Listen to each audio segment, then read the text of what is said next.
ಹುಬ್ಬಳ್ಳಿಯ ಇನಾಂ ವೀರಾಪುರ ಗ್ರಾಮದಲ್ಲಿ ನಡೆದ ಮರ್ಯಾದೆ ಹತ್ಯೆ ಪ್ರಕರಣದ ಹಿನ್ನೆಲೆಯಲ್ಲಿ ಶಾಸಕ ರಮೇಶ್ ಜಾರಕಿಹೊಳಿ ಆಸ್ಪತ್ರೆಗೆ ಭೇಟಿ ನೀಡಿ ಗಾಯಾಳುಗಳ ಆರೋಗ್ಯ ವಿಚಾರಣೆ ಮಾಡಿದರು. ಈ ವೇಳೆ ಜಿಲ್ಲಾ ಆಡಳಿತ ನಿರ್ಲಕ್ಷ್ಯ ವಹಿಸಿದೆ ಎಂದು ಜಾರಕಿಹೊಳಿ ಬಳಿ ದಲಿತ ಮುಖಂಡರು ಅಳಲು ತೋಡಿಕೊಂಡರು.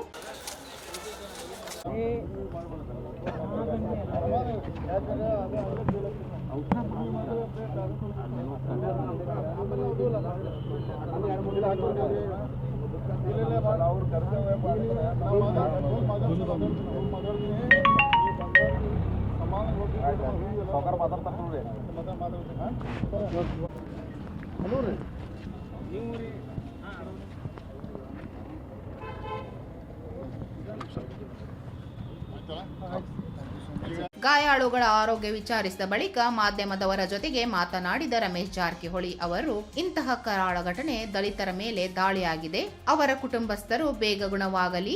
ಪೊಲೀಸ್ ಇಲಾಖೆಯ ಸಹಾಯದಿಂದ ವಿವೇಕಾನಂದ ಕುಟುಂಬ ಬದುಕುಳಿದಿದೆ. ಆದರೆ ಜಿಲ್ಲಾ ಆಡಳಿತ ಬಗ್ಗೆ ಸಾಕಷ್ಟು ದೂರು ಕೇಳಿ ಬಂದಿವೆ. ಈ ಬಗ್ಗೆ ಕ್ರಮ ಕೈಗೊಳ್ಳಲು ನಾನು ಸಂಬಂಧಿಸಿದ ಅಧಿಕಾರಿಗಳಿಗೆ ಗಮನಕ್ಕೆ ತರುತ್ತೇನೆ ಎಂದು ತಿಳಿಸಿದರು. ದಲಿತರ ಮೇಲಾದಂಥ ಅನ್ಯಾಯ ಬಗ್ಗೆ ಹೆಚ್ಚಿಗೆ ಇವತ್ತು ರಾಜಕೀಯ ಬರೆಸೋದು ಬೇಡ.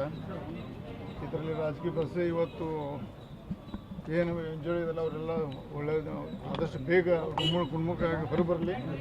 ಆಮೇಲೆ ಇದ್ರ ಬಗ್ಗೆ ಚರ್ಚೆ ಮಾಡೋದು ಒಳ್ಳೆಯದು. ಒಂದೇ ಸಂದರ್ಭ ಹೇಳೋಕೆ ಇಷ್ಟಪಡ್ತೇವೆ.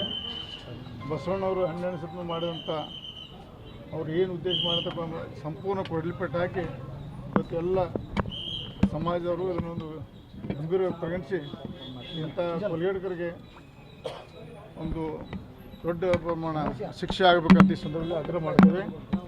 ವಿಶೇಷವಾಗಿ ಇಲ್ಲಿ ಬಂದ ನಂತರ ಗೊತ್ತಾಯಿತು, ಪೊಲೀಸ್ ಡಿಪಾರ್ಟ್ಮೆಂಟ್ ಒಳಗೆ ಕೆಲಸ ಮಾಡಿದ ನಂತರ ಇನ್ನೂ 3-4 ಜನ ಸಾಯೋದು ಬದುಕಿದಾರಂತ ಇವತ್ತು ಈ ಸಂದರ್ಭ ಹೇಳಕ್ಕೆ ಗೊತ್ತಾಯಿತು. ಭಾಳ ಸಂತೋಷ.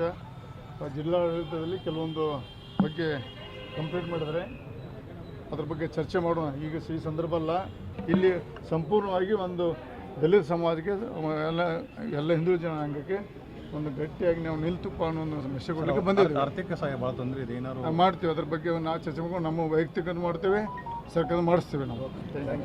ಈ ವಿಚಾರದಲ್ಲಿ ರಾಜಕೀಯ ಮಾಡುವುದು ಸರಿಯಲ್ಲ. ಗಾಯಗೊಂಡವರ ಕುಟುಂಬಕ್ಕೆ ಒಳ್ಳೆಯದಾಗಲಿ, ಗಾಯಾಳುಗಳು ಬೇಗ ಗುಣಮುಖವಾಗಲಿ.